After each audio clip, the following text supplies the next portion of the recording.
Shalom Bapak Ibu sahabat Galilea yang diberkati oleh Tuhan Yesus. Kembali kita bertemu di hari ini. Saudara, mari kita siapkan diri untuk kita boleh membaca, mendengar dan merenungkan firman Tuhan sebelum kita beraktivitas hari ini. Mari kita berdoa. Bapa Surgawi, Bapa dalam nama Tuhan Yesus, kami kuduskan namamu, datanglah kerajaan-Mu, jadilah kehendak-Mu di bumi seperti di surga. Kami datang di hadapan-Mu, bersyukur karena kami ada di hari ini. Terima kasih dan kami akan membaca, dengar dan merenungkan firman-Mu sebelum kami melakukan aktivitas di hari ini. Urapi kami, buka hati pikiran kami tolak setiap roh, setiap kuasa yang tidak memuliakan Tuhan. Berkati setiap mereka yang begitu setia mengikuti tayangan sahabat Galilea. Kiranya firman yang mereka dengar semakin hari semakin mereka kuat, bahkan bertambah teguh di dalam Engkau. Di dalam nama Tuhan Yesus urapi juga hamba-Mu yang tidak ada apa-apanya. Di dalam nama Tuhan Yesus, haleluya, amin. Kita baca Lukas pasal 2 ayat 1 sampai dengan 14. Kelahiran Yesus. Pada waktu itu Kaisar Agustus mengeluarkan suatu perintah menyuruh mendaftarkan semua orang di seluruh dunia.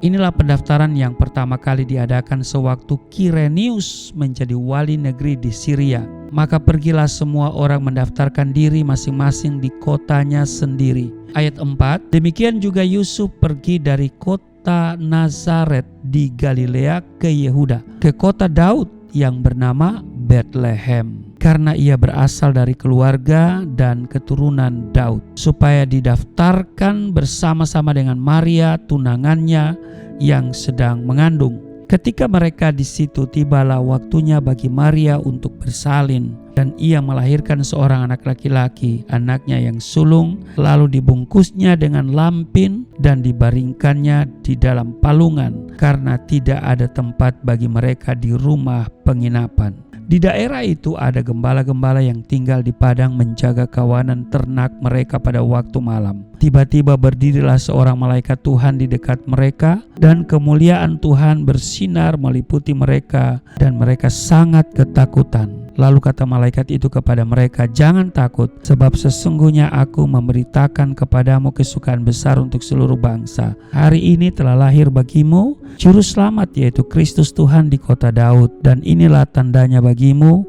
kamu akan menjumpai seorang bayi dibungkus dengan lampin dan terbaring di dalam palungan." Dan tiba-tiba tampaklah bersama-sama dengan malaikat itu sejumlah besar bala tentara surga yang memuji Allah, katanya, "Kemuliaan bagi Allah di tempat yang maha tinggi, dan damai sejahtera di bumi di antara manusia yang berkenan kepadanya." Bapak Ibu, demikian kita baca di Lukas pasal 2 ayat 1 sampai dengan ayat 14. Kalau kita perhatikan di sini terdapat struktur laporan yang khas dalam Injil Lukas, yaitu kelahiran Kristus dikaitkan dengan 4 hal.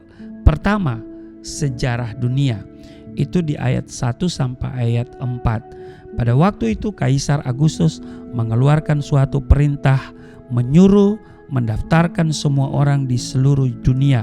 Inilah pendaftaran yang pertama kali diadakan sewaktu Kirenius menjadi wali negeri di Syria. Maka pergilah semua orang mendaftarkan diri masing-masing di kotanya sendiri. Ayat 4, demikianlah juga Yusuf pergi dari kota Nazaret di Galilea ke Yudea, ke kota Daud yang bernama Bethlehem, karena ia berasal dari keluarga dan keturunan Daud. Lukas menghubungkan kelahiran Yesus dengan Kaisar Agustus yang memerintah tahun 27 sebelum Masehi, ya, sampai 14 Masehi. Dia adalah seorang kaisar yang keras, yaitu Kaisar Agustus, kan? Sehingga sensus pada waktu itu dilakukan untuk menaikkan pajak. Sensus itu pula lah yang memaksa Maria dan Yusuf pergi ke Yerusalem. Pergi ke Yerusalem itu minimal ditempuh dalam 5 hari perjalanan loh. Kalau berjalan kaki, ya naik onta. Pada waktu malam Natal yang pertama, yang terjadi adalah kekacauan. Ini menunjukkan bahwa keadaan dunia di luar kontrol manusia.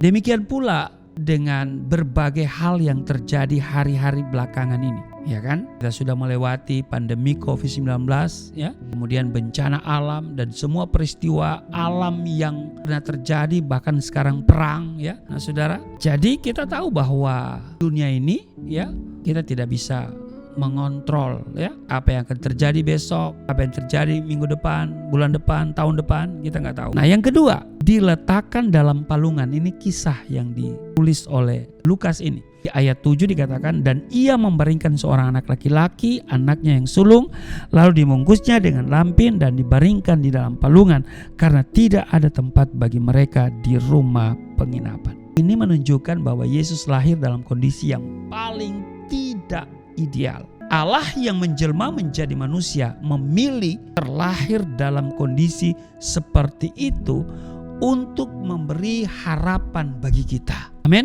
Dalam cobaan hidup yang berat, Maria dan Yusuf tetap taat untuk menjalankan panggilan Tuhan. Bagian yang ketiga, kalau kita lihat di ayat 11 sampai 12 dan 14 dikatakan begini. Ini mengenai isi pengumuman malaikat ya. Hari ini telah lahir bagimu juru selamat, yaitu Kristus Tuhan di kota Daud. Ayat 12. Dan inilah tandanya bagimu, ya, kamu akan menjumpai seorang bayi dibungkus dengan lampin dan terbaring di dalam palungan. Lalu di ayat 14, kemuliaan bagi Allah tempat yang maha tinggi dan damai sejahtera di bumi di antara manusia yang berkenan kepadanya. Kaisar Agustus merupakan pemimpin yang membawa kekaisaran Roma ke dalam masa keemasan. Pada masa itu, dunia mengenal Pax Romana, perdamaian Roma, dan Pax Augusta, perdamaian Agustus. Namun bagi Lukas, kehebatan kaisar tidak ada apa-apanya dengan Yesus karena malaikat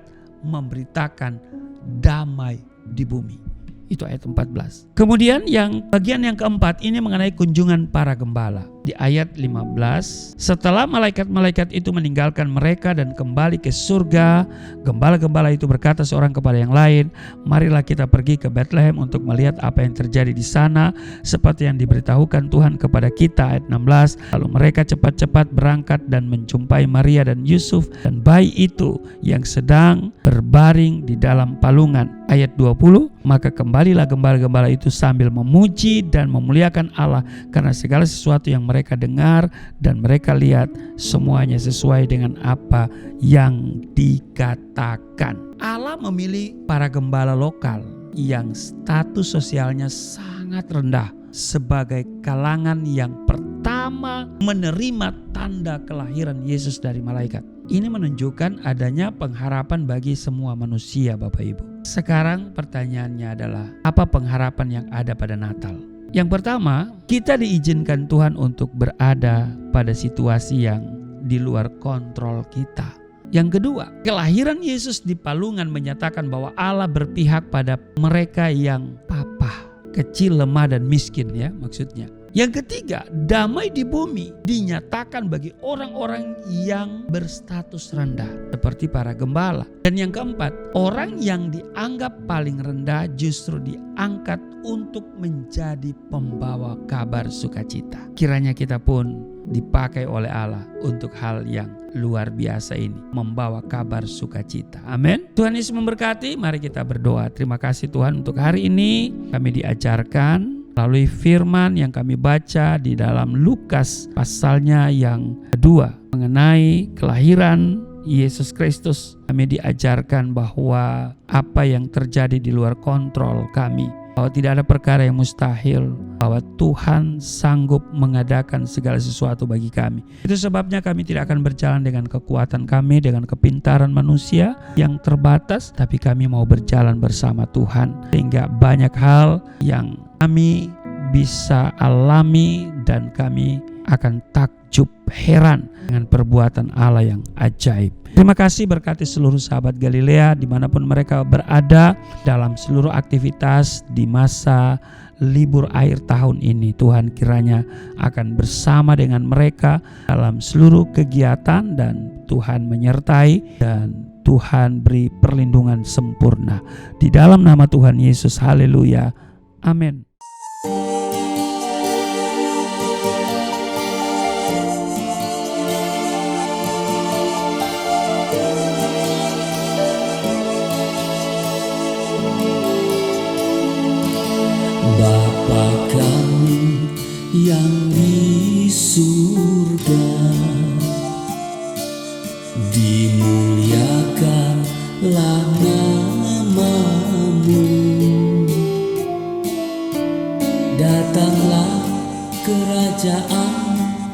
Jadilah kehendak-Mu di bumi seperti di